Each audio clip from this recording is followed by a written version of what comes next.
Pertama, orang kaya tidak bekerja untuk uang, hanya orang miskin dan orang kelas menengah yang bekerja untuk uang. Orang kaya membuat uang bekerja untuk mereka. Bagaimana caranya? Pertama-tama kita harus mengerti apa itu aset dan apa itu liabilitas. Kita semua tahu apa itu pemasukan dan apa itu pengeluaran. Sekarang kita harus tahu apa itu aset dan apa itu liabilitas. Apa? Kamu juga nggak tahu apa itu aset dan apa itu liabilitas? Ya, singkatnya, aset adalah sesuatu yang menghasilkan uang untuk kantong Anda.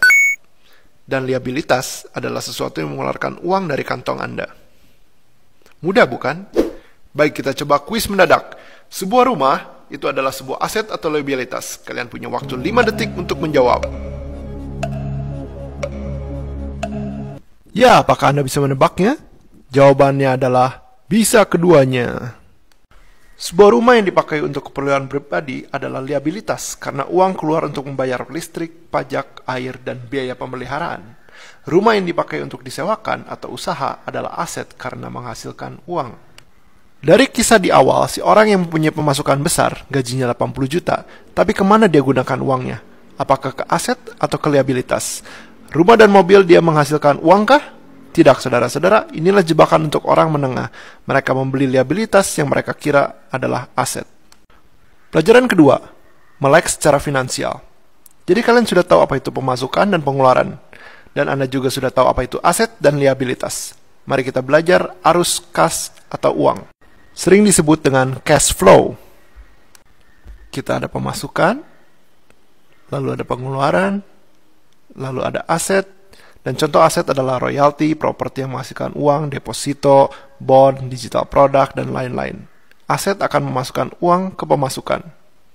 Lalu ada liabilitas. Contoh liabilitas adalah mobil, rumah, cicilan kartu kredit, cicilan rumah, cicilan mobil, makanan mewah, pacar. Nani? Eits!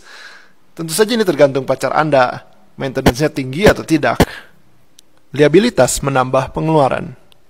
Orang miskin akan mempunyai pemasukan yang sama dengan pengeluaran, tidak ada sisa.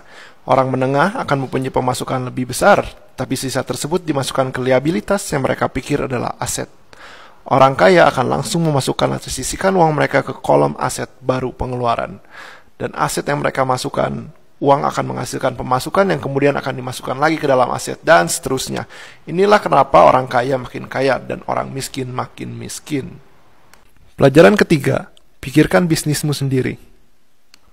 Dari kecil, Kiyosaki diajarkan untuk tidak mengandalkan gaji dari orang lain. Tentu saja tidak ada yang salah dengan gaji di awal. Anda tak perlu keluar dari pekerjaan Anda.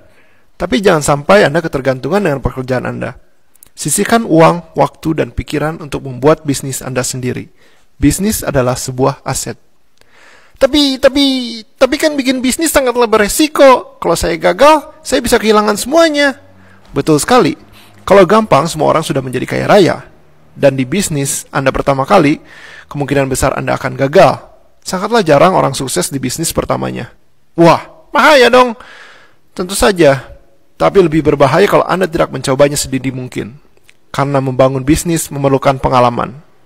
Semua pengusaha sukses mempunyai lebih banyak gagalnya daripada suksesnya. Tapi Anda hanya perlu satu kali sukses dan semuanya akan setimpal dengan kerja keras Anda. Jadi, sisihkan uang, waktu, pikiran. Bikin bisnis. Gagal. Dapat pengalaman. Kalibrasi atau sesuaikan strategi baru.